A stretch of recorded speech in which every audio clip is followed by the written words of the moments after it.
근본 정부의 코로나19 방역 지침에 따라 한국교회는 비대면 예배라는 초유의 사태를 맞이하고 있습니다.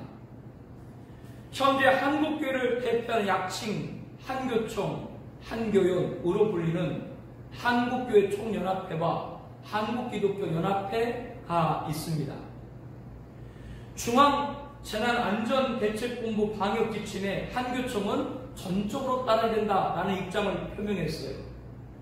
예배를 방송할 수 있는 필수 인력 20명 이하로 제한하고 그 외 모든 성도님들은 비대면 예배로 드리라. 이것이 한교총의 성명입니다.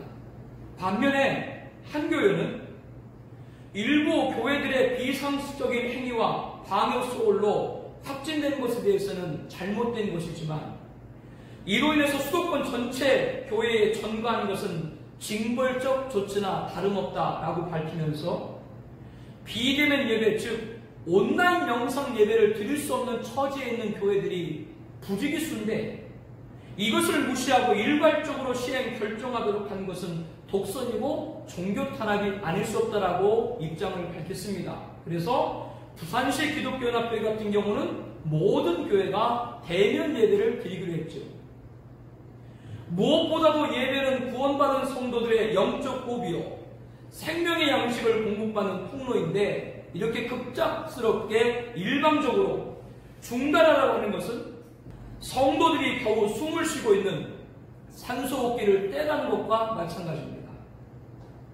저는 한국교회를 대표하는 곳에서 전혀 다른 입장을 표명하고 있지만 어느 단체가 맞다, 저는 판단할 자격이 없기 때문에 판단하지 않겠습니다. 그러나 우리는 누구의 말이 아니라 성경을 보고 우리는 기준을 삼아야 될 줄로 믿습니다.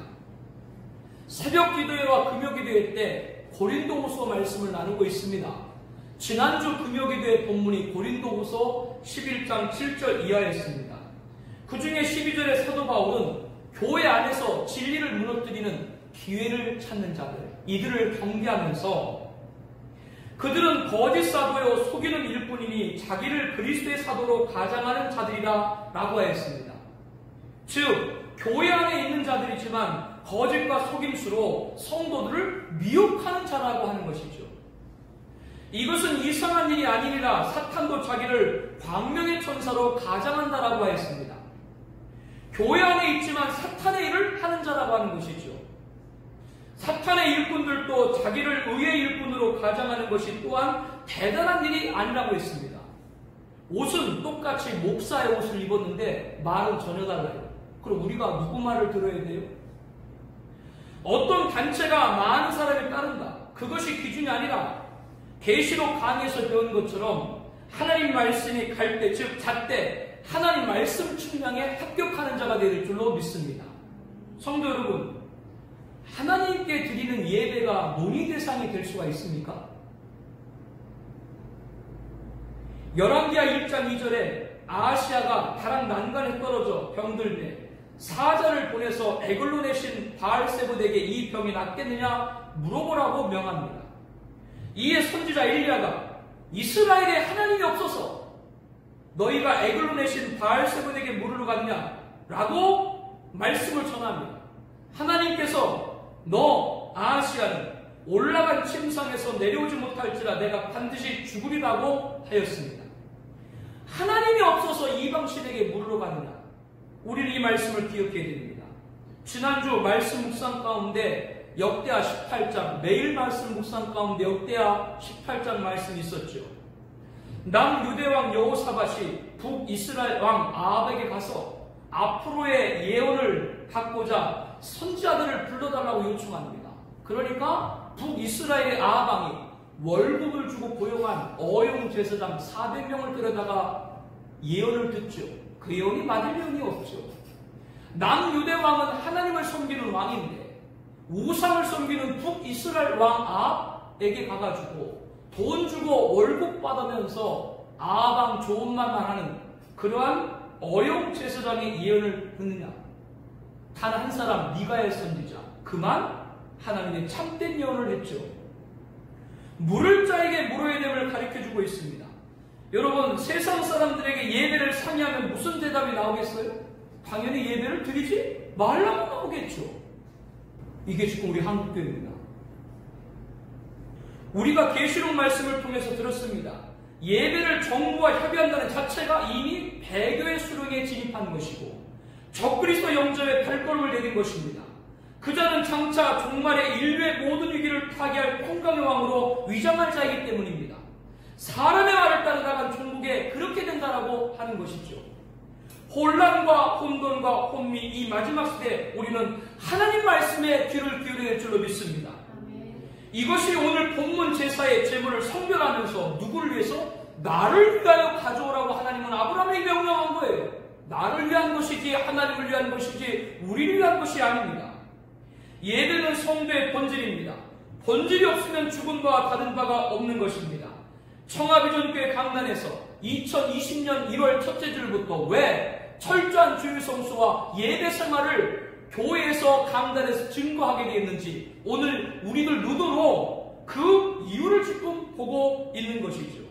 사랑하는 성도 여러분, 하나님은 아브라함에게 그 후손에 가서 430년 종살이 할 것이라고 했죠. 그것은 단순히 집비둘기와 삭비둘기 절반을 쪼개지 않고 드렸기 때문에 그런 형벌을 받았다 그렇게만 보면 안 되고요. 가나안 땅을 아브라함과 그의 후손에게 주기로 언약을 하셨는데 그러기 위해서는 가나안 땅에 뭐가 차야 돼요?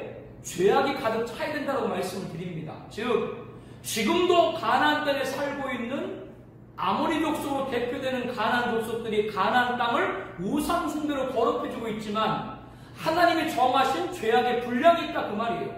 그 분량이 이르기까지 몇 년의 시간이 있어야 되는 거예요? 아브라함의 시대를 지나고 애굽에서 430년 노예 생활의 시대를 지나고 모세 시대를 지나고 여호수아 시대까지 이르러야 가나안 땅의 모든 죄가 차는 거예요. 그렇기 때문에 하나님은 그 기간 동안에 이스라엘 백성을 어디로? 애굽으로 보낸 거예요. 그러니까 외적으로는 형벌인 것 같지만 애굽에 가 있었기 때문에 가나안 땅 족속들과 같이 우상을 숭배했어요? 안 했어요? 안 하게 되는 거예요. 430년 종살이를 했기 때문에 오히려 우상 숭배를 안 한 거예요. 그래서 출애굽기 말씀 보니까 그들이 오로지 누구만을 부르셨더라? 오로지 하나님만 부르셨더라. 그러니까 형벌이 아닌 거예요. 하나님이 우리에게 형벌을 줬을 때는 이유가 있는 겁니다. 지금 예배를 드리지 말라고요? 이유가 있습니다. 이 말씀 세상 사람 말 듣지 않고 오늘 아브라함의 언약을 들었던 말씀을 우리는 들어야 될 줄로 믿습니다. 하나님이 그의 백성에 내린 형벌에는 뜻이 있는 거예요. 그러므로 단순히 산비둘기와 집비둘기 새끼를 쪼개어 드리지 않았기 때문에 이방 나라에서 되게 되는 형벌을 받은 것이 아니라 하나님이 약속한 상속자의 유업을 받게 하기 위해서 430년 기간이 필요했던 것이죠. 그 기간 동안 이스라엘은 언약을 믿는 상속자가 되야 됨을 알려주고 있습니다. 우리도 절대 하나님 이 말씀을 붙들을 줄로 믿습니다. 다른 것 바라보면 안 돼요. 인간이기에 범죄할 수 있지만 죄악이 간영하기 차기 전까지 돌이키는 회개와 회복의 은총을 축복합니다. 지금 이 시기에 있을 때 빨리 돌이켜야 돼요. 하나님을 예배해야 된다 그 말이죠. 하나님이 아브라함에게 약속한 상속자를 통해서 오늘 하나님의 상속자는 누군가에 대해서 말씀을 드렸습니다. 하나님의 상속자는 누굽니까? 그의 아들 예수 그리스도입니다. 인류의 흥망성쇠와 인류의 모든 생사복을 아들 예수에게 위임했어요. 그리고 또 중요한 사실은 오늘 우리들이 예수를 믿음으로 상속자가 된 줄로 믿습니다. 자녀요 상속자입니다. 그렇기 때문에 저와 여러분들은 하나님의 언약으로 상속자가 된 줄로 확신하시길 바랍니다. 예수를 믿었기 때문이죠. 그러므로 상속자는 어떻게 된다고 말씀드렸어요? 예수님만을 나의 구원자로 믿어야 돼요. 매사에 나의 생각이 아니라 성령님의 인도함을 받아야 돼요. 그리고 하나님의 명하심을 받드는 자가 상속자인 겁니다. 그가 바로 하나님의 상속자인 것입니다. 우리 청하비전교회 공동체가 겪는 모두 이에 합한 상속자가 된 줄로 믿습니다. 여호와의 말씀이 환상 중에 아브라함에게 이르시되 아브라함아 두려워하지 말라. 나는 내 방패요 너의 지극히 큰 상급이라. 사랑하는 성도 여러분, 코로나를 조심해야 되지만 두려워할 것은 아닐 줄로 믿습니다. 두려워하지 말라 아브라함아. 나는 너의 방패시오 너의 보호자요 큰 상급이라. 하나님이 복수다 그 말이죠. 여기 말씀 아브라함의 자기 이름을 넣어가지고 이 구절을 한번 읽겠습니다. 여호와의 말씀의 환상 중에 이재원에게 임하여 이르시되 이재원아 두려워하지 말라. 나는 내 방패요 너의 지극히 큰 상급이니라. 아멘. 다시 한번 여러분의 이름을 넣어서 같이 한번 읽길 바랍니다. 여호와의 말씀이 환상 중에 이재원에게 임하여 이르시되 아브라함아 두려워하지 말라. 나는 내 방패요 너의 지극히 큰 상급이니라. 우리는 하나님의 상속자입니다. 하나님은 자신의 상속자에게 방패해줄 큰 상급입니다. 이런 은혜가 있기를 다시 한번 예수님의 이름으로 축복합니다.